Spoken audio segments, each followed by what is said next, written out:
আমি তেলাওয়াত করেছিলাম ওয়াম্মা বিনিআমাতি রাব্বিকা ফাহাদ্দিস।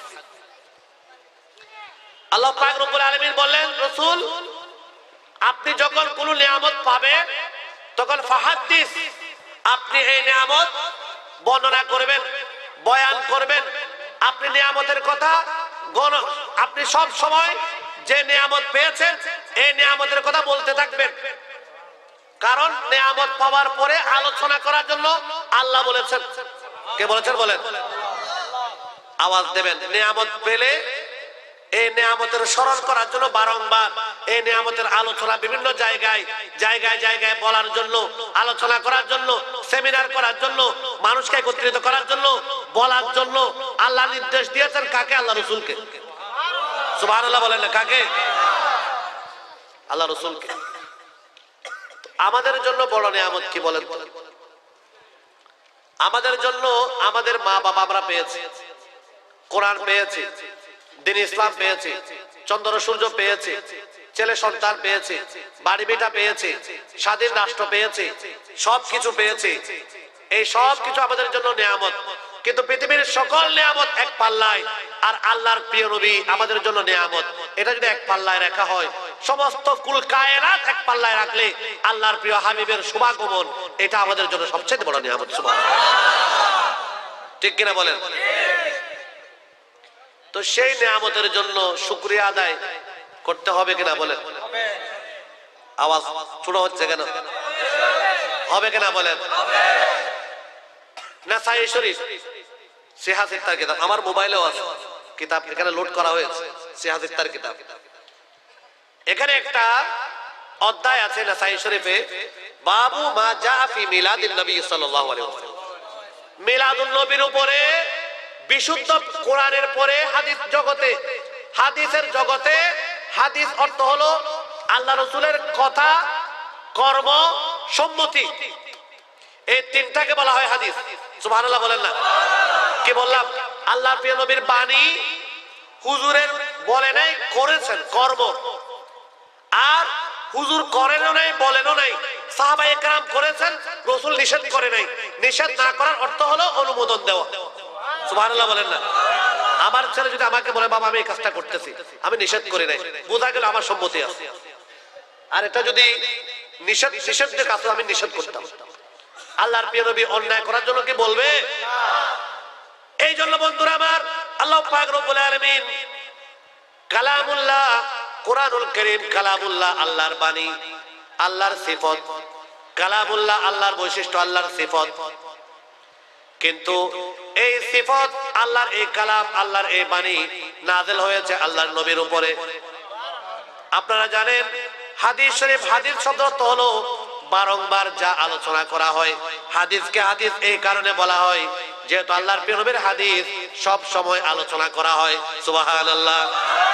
আল্লাহ পাক রব্বুল আলামিন বললেন, ইয়া রাসূলুল্লাহ আপনার উপরে যে নিয়ামতগুলো আমি দান করেছি এই নিয়ামতগুলো আপনি বারংবার বলতে থাকবেন। এই জন্য আল্লাহর প্রিয় নবী প্রতি সোমবারে রোজা রাখতেন। সাহাবায়ে কেরাম প্রশ্ন করলেন, ইয়া রাসূলুল্লাহ আপনি সপ্তাহের মধ্যে সোমবারকে কেন নির্বাচন করলেন রোজা রাখার জন্য? আল্লাহর প্রিয় নবী বললেন, বুলিতু ফি, ওই দিবসে আমি দুনিয়ায় আগমন করেছি, আমি এই জন্য আমার জন্মবার্ষিকী পালন করার জন্য আমি আল্লাহর দরবারে রোজার মাধ্যমে শুকরিয়া আদায় করি। সুবহানাল্লাহ। রোজার মাধ্যমে শুকরিয়া আদায় করেন। আজকে হাজার হাজার মানুষ রোজা রেখেছে, আমার জানা মতে হাজার হাজার মানুষ রোজা রেখেছে। আপনি কেমনে জানেন? আমি জানি এই কারণে, জমিয়তুল ফালাহ মসজিদে গত রাত্রিতে আমার মনে হয় মিনিমাম ৪-৫ হাজার যুবক সারা রাত জিকির আজকার করেছে। দাওয়াত ইসলামের প্রায় আমার মনে হয় ৪-৫ হাজার হবে, ইয়ং ছোট ছোট ছেলে। তারা ট্রাকে করে করে বড় বড় ডেক এনেছে, দেখছি আমি সেহরির জন্য। তারা দিনের বেলায় রোজা রেখেছে। সুবহানাল্লাহ বলেন না? প্রকৃত মিলাদুন নবী হলো যারা রোজার মাধ্যমে, সদকার মাধ্যমে, জিকিরের মাধ্যমে, আল্লাহর প্রিয় নবীর নাতের মাধ্যমে, নাতে রাসূলের মাধ্যমে, দরুদ এবং সালামের মাধ্যমে শরীয়ত সম্মতভাবে যারা মিলাদুন নবী পালন করে। এই মিলাদুন নবী এটা শুধু আল্লাহ রাসূলের সুন্নাত নয়, এটা সাহাবায়ে কেরামের সুন্নাত, আল্লাহ রাসূলের সুন্নাত। আল্লাহ রাসূলের শান, মান, ইজ্জত এগুলা নিয়ে আলোচনা করা, আল্লাহ রাসূলের শুভাগমন সম্পর্কে আলোচনা করা, এটা শুধু রাসূলের নয়, সুন্নতে ইলাহি, আল্লাহর সুন্নত। সুবহানাল্লাহ বলেন। কোরআন শরীফ আল্লাহ পাক ইরশাদ করেছেন, وإذ أخذ الله ميثاق النبيين لما آتيتكم من كتاب وحكمة ثم جاءكم رسول مصدق لما معكم لتؤمنن به ولتنصرنه قال أأقررتم وأخذتم على ذلكم إصري قالوا أقررنا قال فاشهدوا وأنا معكم من الشاهدين سبحان الله আল্লাহ পাক রব্বুল আলামিন সমস্ত আম্বিয়া ইকরামকে আল্লাহর দরবারে একত্রিত করে, দরবারে ইলাহির মধ্যে আল্লাহর দরবারে সকল নবীদের রূহকে একত্রিত করে আল্লাহ পাক রব্বুল আলামিন জিজ্ঞেস করলেন, হে আমার নবীরা, তোমাদের কাছে তোমাদের সাথে দেখা হতে পারে অথবা তোমাদের উম্মতদের সাথে দেখা হতে পারে, তোমরা আমাকে ওয়াদা দাও, আমার আখেরি নবী, আমার মাহবুব নবী তোমরা থাকাকালীন যদি তোমাদের কাছে আসে, তোমরা থাকতে যদি দুনিয়ায় আসে, অথবা তোমরা চলে আসলে তোমাদের উম্মতরা যদি তাকে পেয়ে যায়, তোমরা আমার সাথে ওয়াদা করো আমার ওই নবীকে মানবে কিনা, আমার ওই নবীকে তোমরা সাহায্য করবে কিনা, আমার ওই আখেরি নবীকে, আমার মাহবুব নবীকে তোমাদের উম্মতরা সাহায্য করবে কিনা, তোমরা আমাকে ওয়াদা দাও। সুবহানাল্লাহ। সকল নবীরা এক বাক্যে স্বীকার করে, ক্বালু আকরারনা, সকল নবীরা স্বীকার করেছেন যে আল্লাহ আমরা তোমাকে সাক্ষী দিলাম, তোমার সাথে ওয়াদা করলাম, তোমার আখেরি নবীকে যদি আমরা পেয়ে যাই, আমরা ওয়াদা দিলাম আমরাও সাহায্য করব দিন ধর্ম প্রচার প্রসারে। তোমার নবী যে দিন ধর্ম নিয়ে প্রচার প্রসারের জন্য আসবে, যে মিশন নিয়ে আসবে, যে দর্শন নিয়ে আসবে, ওই দর্শন প্রচারের ক্ষেত্রে আমরা যদি পেয়ে যাই আমরাও সাহায্য করব। আমরা যদি না পেয়ে থাকি আমাদের উম্মতদেরকে নসিহত করে যাব, ওসিয়ত করে যাব, তারা যদি তোমার নবীকে পেয়ে যায় তোমার নবীকে তারা যেন সাহায্য সহযোগিতা করেন। সুবহানাল্লাহ। এই আলোচনা করেছেন কে? আল্লাহ, সমস্ত নবীদের রূহকে নিয়ে। সুবহানাল্লাহ বলেন। তাহলে এই রাসূলের জীবনে আলোচনা করা, আমরা এখন আলোচনা করতেছি এগুলা কি বলেন তো? রাসূলের জীবনী বলেন নাকি?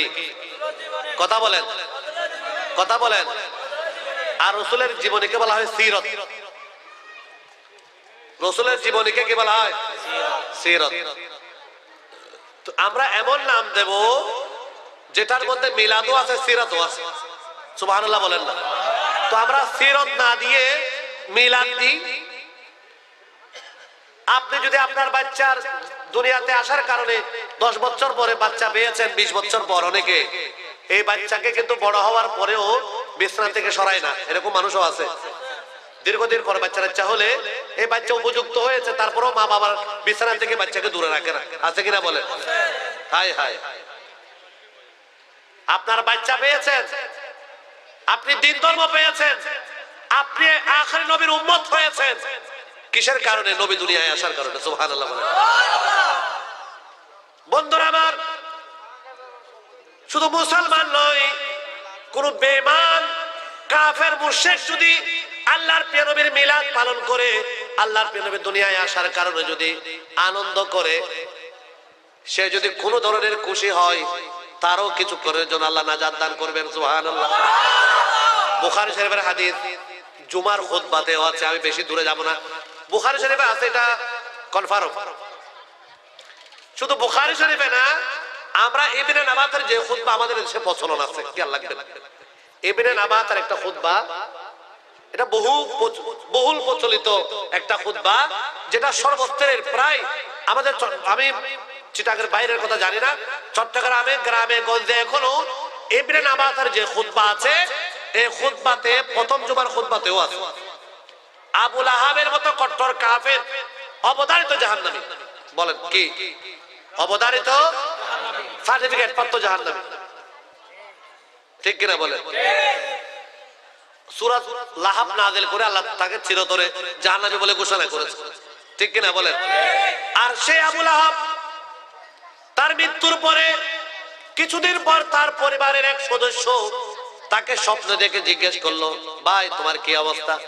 সে বলে, অবস্থা খারাপ, আমি তো সুযোগ পেয়েছিলাম আমার পরিবারের মানুষ, আমার ভাতিজা দূর দূরান্ত থেকে এসে মানুষ ইসলামের সুধা পান করে জান্নাতি হয়েছে, আমার ঘরে আবির্ভাব হয়েছে, ঘরে শুভাগমন করেছে, দুর্ভাগা আমি ইসলাম গ্রহণ করি নাই, আমার মারধর শুরু হয়েছে, প্রাথমিক দোলাই শুরু হয়েছে, ফাইনাল হবে কোথায়? জাহান্নামে।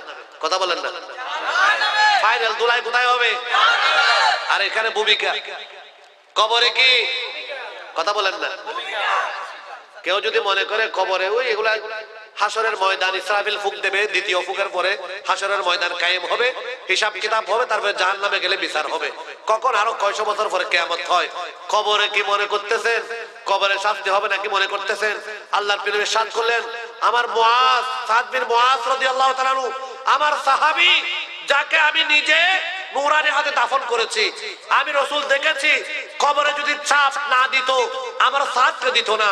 আমি দেখেছি, আমি নবীর সামনে আমার চোখ খোলা, আমার কলবের চোখ খোলা, আমি দাফন করার পরে দেখলাম দুদিক থেকে মাটি এসে আমার এই বন্ধুকে চাপা দিচ্ছে। হুজুর বললেন, আমার এমন সাহাবীকে চাপা দিতে দেখেছি আমি মাটি দুদিক থেকে, যার জানাজায় ৭০,০০০ ফেরেশতা আসমান থেকে জানাজায় অংশগ্রহণ করেছেন, যারা ইতিপূর্বে দুনিয়া একবারও আসে নাই। আরো বড় আওয়াজে বলেন না সুবহানাল্লাহ। যারা ইতিপূর্বে দুনিয়া একবারও, একদম নিত্য নতুন ফেরেশতা আল্লাহ দুনিয়ায় পাঠিয়েছে। তো এই মানুষের কবরে এটা শাস্তি ছিল না, দুনিয়াবাসীকে দেখানোর জন্য। সব সব ছাপা কিন্তু ব্যথা না। একটা উদাহরণ দিই, উদাহরণ দেব। এই যে বিড়ালের মা বিড়াল ছানাগুলিকে খাঁদে ধরে এরকম করে না? করেনি? ব্যথা পায়? আদর করে খাঁদে ধরে, গাড়ে ধরে, না কামড় দিয়ে আদর করে কিনা? আমরা কিন্তু মনে করতেছি কিরে এভাবে মা কিভাবে ছেলেকে মারে, তার বাচ্চাগুলোকে কিভাবে আঘাত করতে, এটা কি আঘাত? এটা আদর পায়। কি পায়? তার আরাম লাগে, তার কাঠটা আবার লাগাই দেয়। ঠিক কিনা বলেন? এটাও একটা ছাপ। আর একটা হলো কুকুরে যখন দৌড়ায় বিড়াল ছানাকে ধরে ঘাড়ের মধ্যে, এই চাপ আর বিড়ালের মায়ের গর্দানে ধরা, ঘাড়ে ধরা, এটা কি সমান? বিড়ালে যেটা কুকুরে যেটা ধরে এটা কি আরাম পায় নাকি নাকি কিয়ামত? কিয়ামত কিনা? ধরা বেশ কম আছে।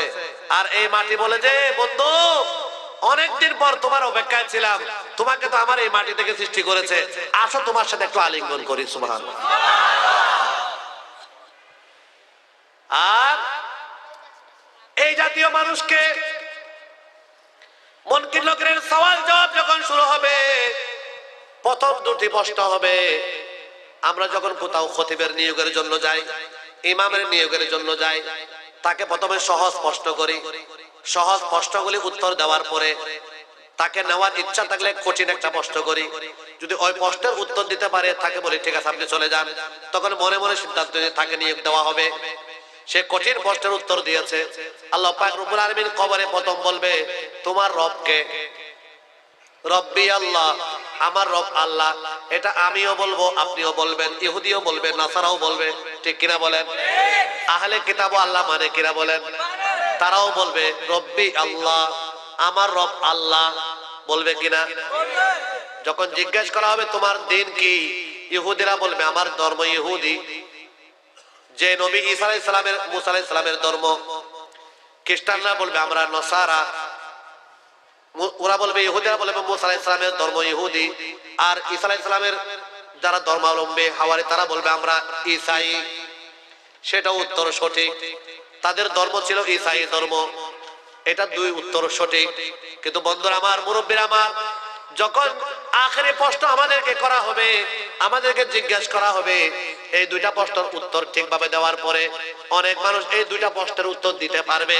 যখন জিজ্ঞেস করা হবে মা কুনতা তাকুলু ফি হাক্কি হাযার রাজুল, যখন জিজ্ঞেস করবে মা কুনতা তাকুল, তুমি কি বলতে, মাজি ইস্তেমরারি, আরবি ভাষায় বলা হয় মাজি ইস্তেমরারি, তোমার জীবনে তুমি কি বলতে, কি মন্তব্য করতে, तुम क्या बोलते थे, तुम क्या कहते थे, তুমি কি বলতে এই ব্যক্তি সম্পর্কে, হাদার রাজুল, এই ব্যক্তি সম্পর্কে তুমি কি বলতে। এটা হলো ফাইনাল প্রশ্ন। আল্লাহর প্রিয় নবীকে সামনে আনা হবে। সুবহানাল্লাহ বলেন। আচ্ছা, যদি দুনিয়ার মধ্যে একসাথে 1000 মানুষ যদি দাফন করা হয়, বিভিন্ন অ্যাক্সিডেন্টের মধ্যে একসাথে 2-4-10,000 মানুষ 5,000 মানুষ মারা যায় না? তো যদি মনকির লোকের কি অনেক আছে নাকি 1-2 জন? কথা বলেন না কি অনেক? 2 জন। আর আল্লাহ রাসূল কি এই যে এট আ টাইম একসাথে যখন পুরো পৃথিবীর 1000 মুসলমানকে 1000 মানুষকে জিজ্ঞেস করা হবে এই নবী সম্পর্কে তোমার মন্তব্য কি, কি নবীর ফটো সামনে আনা হবে নাকি আল্লাহ হাজার হাজার ফটো তুলে নবীর ফটো দেখাবে? কেমনে দেখেন, আল্লাহ পাক রব্বুল আলামিন এট আ টাইম একসাথে আল্লাহর প্রিয় নবীকে কোটি জায়গায় উপস্থিত করতে পারেন। সুবহানাল্লাহ বলেন, সুবহানাল্লাহ বলেন না, আরো বড় আওয়াজ বলেন না সুবহানাল্লাহ। আর যদি সঠিক উত্তর দিতে পারেন, আচ্ছা আপনি যদি রাসূলকে না মানেন, আপনি যদি রাসূলের ব্যাপারে আপনার মন্তব্য ঠিক না হয়, আপনি যদি ব্যঙ্গচিত্র করেন মিলাদুন নবীকে, আপনার অস্তিত্ব থাকবে? মিলাদুন নবীর সাথে যদি আপনি ব্যঙ্গচিত্র করেন,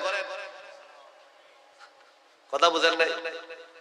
তবে আমি একটা কথা বলি, মিলাদুন নবীর নামে বর্তমান সমাজে কিছু ভাইয়েরা শুধু গরু জবাই করে, 10-20টা গরু জবাই করে, কোনো আলোচনা নাই, কোনো জিকির নাই, কোনো ইবাদত নাই, কোনো বন্দেগী নাই। সব জায়গায় বলতেছি না আমি, গরু জবাই করে বাগজুগ করে নিয়ে যায়। এটার নাম কি শুধু মিলাদুন নবী? কথা বলেন, এটার নাম কি শুধু মিলাদুন নবী?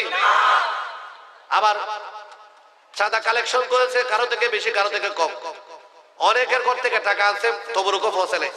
ওই ব্যক্তি মনে কষ্ট আনলো, এটা কি ভালো হলো না খারাপ হলো? আরো সে বলে যে আমি টাকা দিলাম 10,000 টাকা, ওর ঘরে 2,000 টাকা, ওর ঘরে বিরিয়ানি এসেছে বড় বিশাল ডেকের মধ্যে, আর আমার ঘরে আসতো পলিথিনের করে। তো এই মনে কষ্ট আনলে আর উল্টো হবে কিনা? হ্যাঁ, এগুলা করেন, অসুবিধা নাই, এগুলা মানুষকে খাওয়ান। এ তো খায়রুল আমাল, উত্তম আমলের মধ্যে একটা হলো সালাম দেওয়া, আর একটা হলো মানুষকে আহারের ব্যবস্থা করা। সুবহানাল্লাহ। কিন্তু এই মিলাদুন নবী সাল্লাল্লাহু আলাইহি ওয়াসাল্লাম করে মানুষকে আপনারা যে সুন্দর পরিবেশে, জান্নাতের পরিবেশে ওয়াজ মাহফিলের ব্যবস্থা করেছেন, প্রকৃতপক্ষে এগুলাকে বলা হয় মিলাদুন নবী। সুবহানাল্লাহ। যে মিলাদের মধ্যে সিরাত থাকবে, যে মিলাদের মধ্যে রাসূলের আলোচনা থাকবে, রাসূলের জীবনী থাকবে। আর আমরা যে আল্লাহর দরবারে শুকরিয়া আদায় করব, আমাদের ভাষা নেই। আপনাদের মধ্যে কেউ দরখাস্ত করেছে রাসূলের উম্মত হওয়ার জন্য? আপনার বাবা করেছে?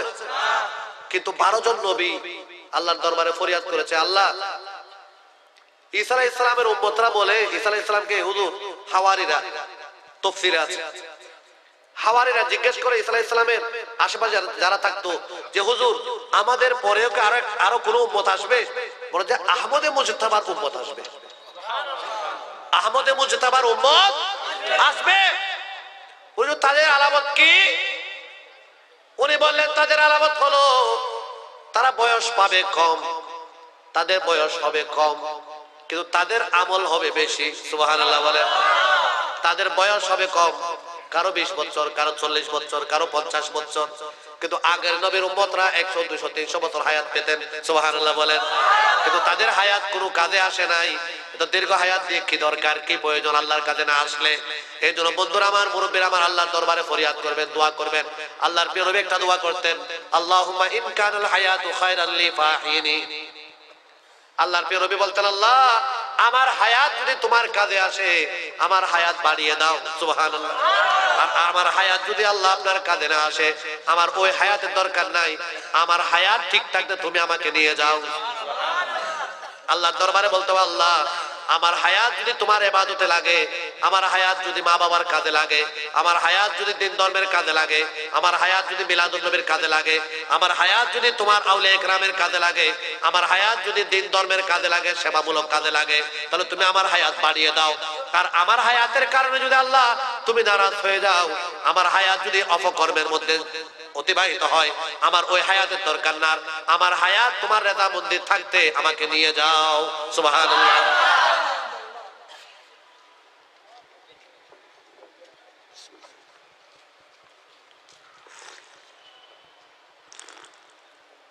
আল্লাহুম্মা সাল্লি আলা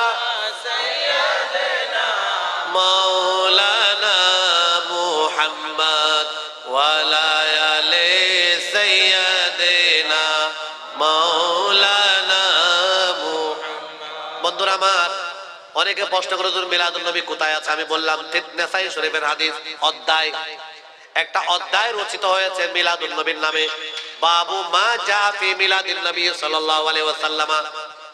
এই হাদিসগুলির মধ্যে, হাদিসগুলি শুরু করার আগে এই হাদিসের শিরোনাম, এই হাদিসগুলির শিরোনাম হয়েছে মিলাদুন নবীর উপরে। আল্লাহর প্রিয় নবী স্বয়ং নিজে মিলাদুন নবী পালন করেছেন।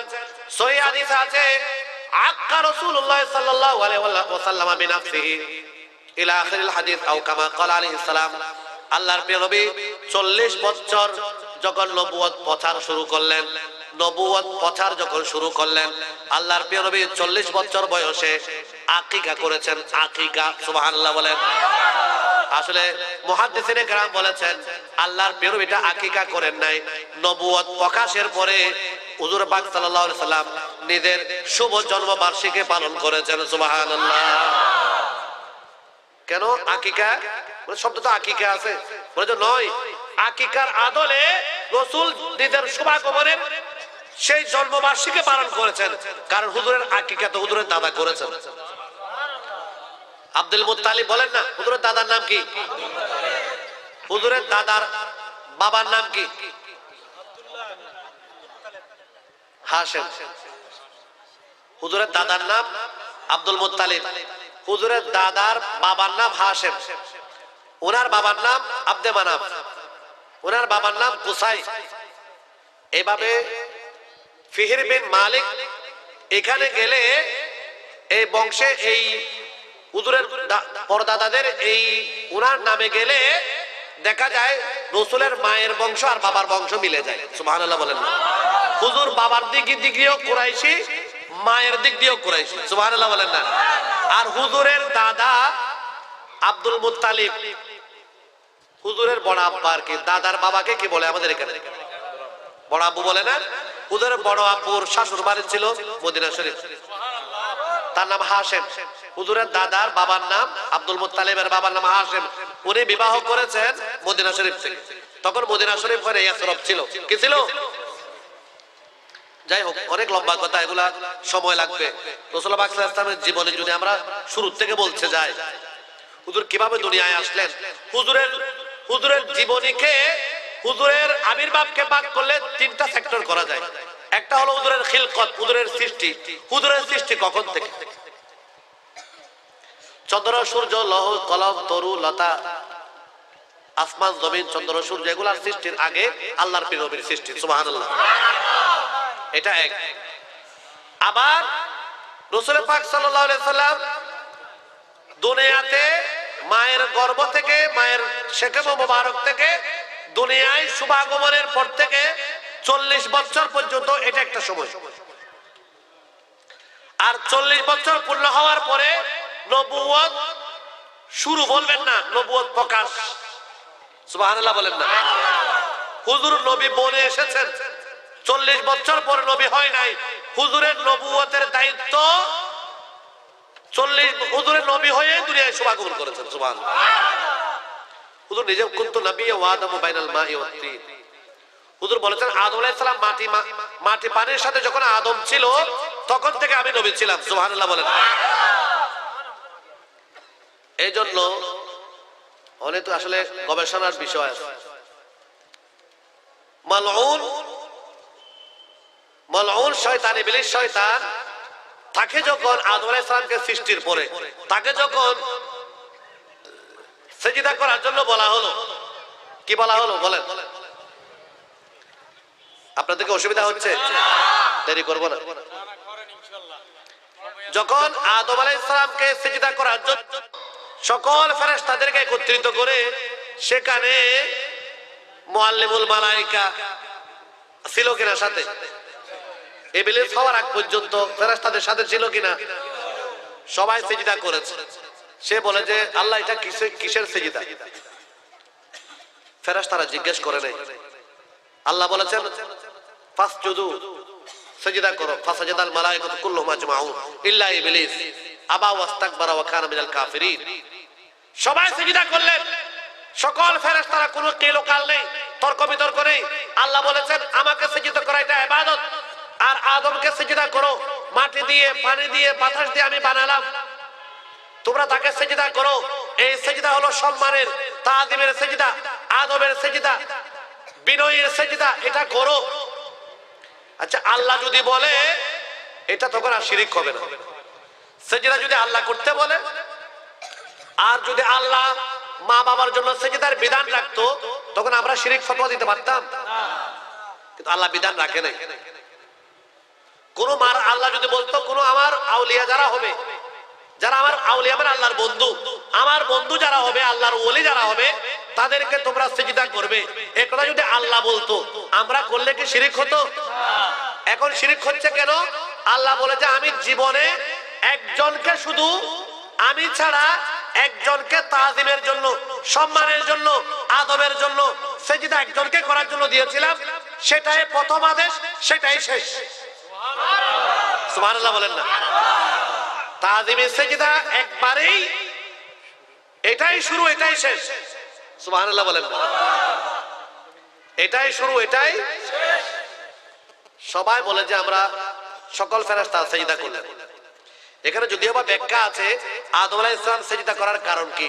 কারণ আদম আলাইহিস সালাম, কেউ কেউ মুহাদ্দিসের এখানে ব্যাখ্যা করেছেন মূলত এটা আদমকে সিজদা ছিল না। আল্লাহ বলে যে আমি আদমের ভিতরে আছি, আদম তো আমার খলিফা, আমার খলিফাকে করা মানে আমাকে করা। সুবহানাল্লাহ বলেন, ঠিক কিনা বলেন? আমরা যখন শিক্ষকতা করতে যাই, সাথে আমার বাচ্চা থাকে, তখন অনেকে আমার বাচ্চাকে আদর বাসনা করে। উদ্দেশ্য কি? এই বাচ্চাকে এগুলা বুঝে, উদ্দেশ্য হলো আমার মায়া পাওয়া, ঠিক কিনা? তো আল্লাহ পাক রব্বুল আলামিন বলেন সিজদা করো, এটা পরীক্ষা, তোমাদের আদবের পরীক্ষা, আদব কায়দার পরীক্ষা হচ্ছে। ইবাদতের পরীক্ষা অনেকদিন দিয়েছো, রুকু সিজদা অনেক বছর করেছো, 6 কোটি বছর তোমরা করেছো, কিন্তু ইবলিস বলে যে আবা ওয়াস্তাকবার, বলে যে আল্লাহ এটা কিসের সিজদা? আবার বলে যে কারণ এটা আমার নবী, তাজিম করো না সিজদার মাধ্যমে। বলে যে তাজিম আদব কায়দা এগুলো আমার নাই, এগুলো আমি পারি না। তুমি যদি আমাকে আরো 1000 কোটি বছর সিজদা করতে বলো, রুকুর সিজদা আমি করতে পারবো, সুবহানাল্লাহ, আলহামদুলিল্লাহ, আল্লাহু আকবার এগুলা বলতে পারবো, কিন্তু আদব কায়দার মধ্যে আমি নাই। নাউযুবিল্লাহ বলেন না?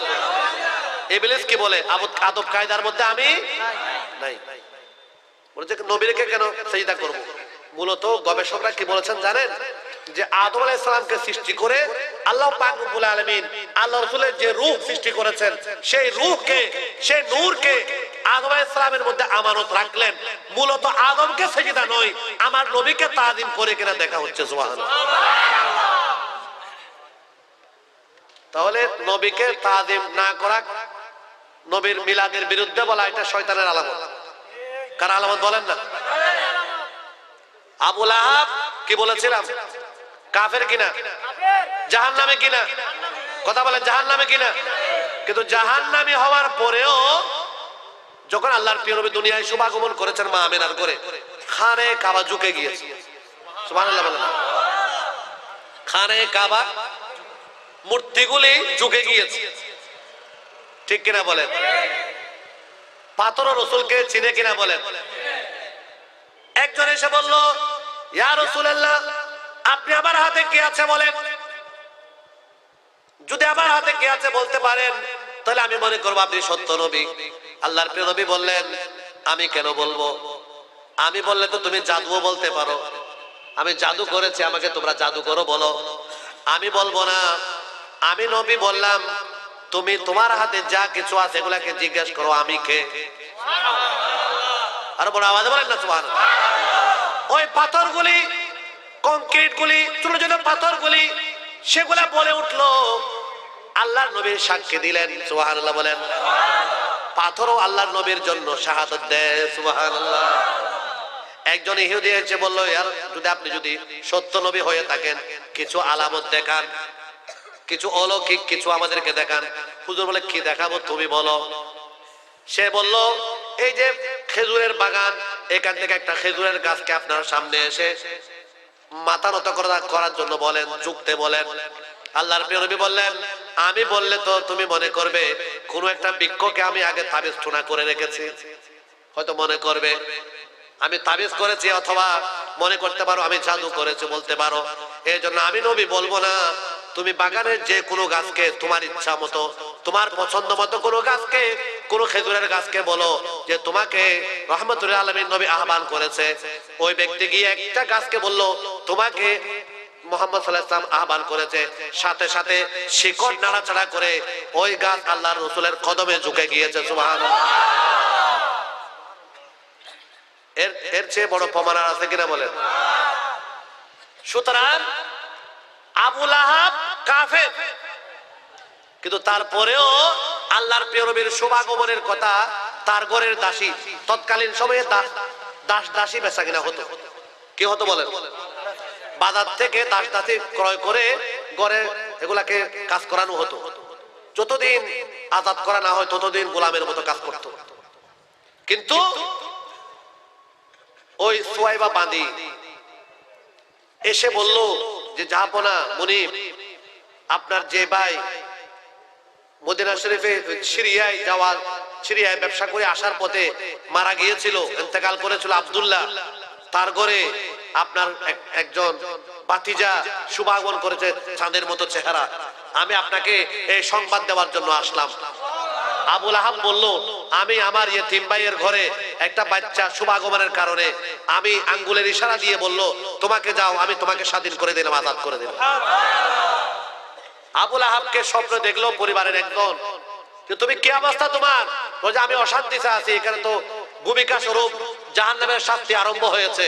কিন্তু সোমবার যখন আসে আমার সেই ভাতিজা রহমতুল আলামিন, যার আশ্রয় নিয়ে অনেকেই জান্নাতি হয়েছেন, অনেকেই চিরকাল জাহান্নাম যাদের উপর হারাম হয়েছে, জান্নাত অবধারিত হয়েছে, আমার ঘরে শুভাগমন করেছে, কিন্তু আমি পাই নাই। আমি দুর্ভাগা, আমার শাস্তি চলমান, চলতে থাকবে, অনন্তকাল চলতে থাকবে। কিন্তু প্রতি সোমবারে যেদিন আমার এই ভাতিজা শুভাগমন করেছিল, সেদিন আমার এই বাঁধীকে আমি ক্রয় করেছিলাম কিছু টাকা দিয়ে, আমি তাকে আজাদ করে দিয়েছিলাম, কিছু ব্যয় করেছিলাম। শুভ সংবাদ শোনার পরে আমি আনন্দ বোধ করেছিলাম। এই আনন্দের কারণে এই আঙ্গুল চুষলে কিছু পানি আসে, আমি কিছু শাস্তি লাঘব পাই। সুবহানাল্লাহ। কিছু শাস্তি কম হয়। তাহলে এখান থেকে বোঝা গেল একজন কাফের হয়ে যদি আল্লাহর প্রিয় নবীর শুভাগমনকে যদি একটু করে আনন্দ করার কারণে, উৎসব করার কারণে, খুশি হওয়ার কারণে, তো আমরা আল্লাহ রাসূলের এই মিলাদুন নবীতে খুশি নাকি নারাজ? কোরআন হাদিসের দলিল কি আরো লাগবে? আমরা নামাজ পড়ি না, পাঞ্জাগানা নামাজ, এগুলো তো মিলাদের মতো, ইয়াদগারের মতো। মিলাদ শব্দ হলো ইয়াদগার, রাসূলের এই শুভাগমনের দিবসকে। আর নির্দিষ্ট সময়, অনেকে বলে যদি নির্দিষ্ট সময়ে কেন করবেন, তো নির্দিষ্ট মেজবানের দিন মেজবান, আপনি যদি পরের দিন আসেন খানা পাবেননি, পাইলো যারা জোড়া এগুলা পাবেন আর কি, কিন্তু তরকারি বাসি বাসি এগুলা পাবেন, ঠিক না? মেজবানের পরেও কিছু থাকে, এগুলা বাস বেশ থাকে আর কি, কিন্তু আপনি যদি মেজবানের দিন আসেন তাহলে বেশি করে পাবেন। সুবহানাল্লাহ বলেন। কারণ আল্লাহর ওলিদেরও উরসে পাকে আমরা কেন যাই? কারণ সেদিন তাদের রুহানি ভাবে তারা ঘুরে। কারণ কি আল মুদাব্বিরাতে আমরা, আমি এই আয়াতের তাফসীরে পড়েছি, ওয়াল মুদাব্বিরাতে আমরা, আল্লাহর এই জগৎ যে ফেরেশতারা আল্লাহর পক্ষ থেকে দায়িত্ব পালন করে, তাদের সাথে আল্লাহর কিছু নেক বান্দাদের রূহ তাদের সাথে কর্মকাণ্ড করে। সুবহানাল্লাহ। না হয় আল্লাহর প্রিয় নবী বলেছেন, আমি জাফর তৈয়ার শাহাদাত বরণ করেছেন আমার সাহাবী, তাকে দেখতেছে আমি জান্নাতের এই গাছ থেকে ওই গাছে পশু পাখির রূপ ধারণ করে সে বিভিন্ন গাছে গাছে ঘোরাঘুরি করতেছে জান্নাতে। সুবহানাল্লাহ। পারে কিনা? এটা এটা কে করেন? কে করেন? এই জন্য মিলাদুন নবী পালন করা, রাসূল পাক সাল্লাল্লাহু আলাইহি ওয়াসাল্লামকে স্মরণ করা। আচ্ছা, রাসূলের জিকির আমরা না করলেও রাসূলের কি আসে যায়? কারণ আল্লাহ বলেছেন ওয়ারাফানা লাকা যিকরাক, বলেন না ওয়ারাফানা। আল্লাহ পাক রব্বুল আলামিন বললেন ইয়া রাসূলুল্লাহ ইয়া হাবিবাল্লাহ ওয়ারাফানা লাকা যিকরাক, আপনার জিকির আমি বুলন্দ করেছি, আপনার জিকির আমি সর্বোচ্চ মর্যাদায় দান করেছি। আপনার জিকির পৃথিবীর কোনো মানুষ করা লাগবে না, না করলে কোনো অসুবিধা নাই, স্বয়ং আমি আল্লাহ পাক রব্বুল আলামিন আপনার জিকির করি। সুবহানাল্লাহ। শোন, আল্লাহ কি করেন? জিকির করেন। আরে রসুলের দরবারে হাদিসে আছে 70,000 ফেরেশতা সকালবেলা আসে, 70,000 বিকাল বেলা আসে, ডিউটি করে করে তাওয়াফ করে। সুবহানাল্লাহ বলেন না? তাওয়াফ করে করে দরুদ শরীফ দরুদ সালাম পেশ করে। আমি আপনি দরুদ সালাম পেশ না করলেও কি আসে যায়? ওই 70,000 ফেরেশতা 1,20,000 দৈনিক ফেরেশতা রসুলের রওজায়ে আকদাসে আল্লাহর দরবার থেকে এসে তাওয়াফ করে জিয়ারত করে চলে যায়, দরুদ শরীফ পড়ে সালামি পড়ে চলে যায়। কিয়ামত পর্যন্ত তারা যদি আবার বলে আল্লাহ আমাদেরকে আরেকবার পাঠান, আল্লাহ বলবে কোনো সিরিয়াল নেই। সুবহানাল্লাহ বলেন না? আল্লাহ কি বলবেন? সিরিয়াল আর এত বেশি ফেরেশতা লাইন ধরে আছে, এখানে তোমাদেরকে আর সিরিয়াল দেওয়া। তো আমি আপনি যদি রসুলের জিকির না করি, স্মরণ না করি, কি আসে যায়? করতে হচ্ছে নিজের জন্য। কার জন্য বলেন না? আপনি হাসরের ময়দানে আল্লাহর প্রেমে ইরশাদ করেছেন রওযাতুম মির রিয়াদিল জান্নাহ, জান্নাতের টুকরা, নাম শুনছেন? আল্লাহর প্রেমে সূরা হাদিসে ইরশাদ করেছেন মা বাইনা বাইতি ওয়া মিনবারি রওযাতুম মির রিয়াদিল জান্নাহ, জান্নাতের টুকরা। রাসূলের রওজায়ে আকদাস থেকে যে মিম্বরে হুজুর খুতবা দিতেন, এই জায়গাকে আল্লাহ রাসূল জান্নাতের টুকরা বলেছেন। সুবহানাল্লাহ বলেন না? হাতিমে কাবাকে জান্নাতের টুকরা বলেন নাই,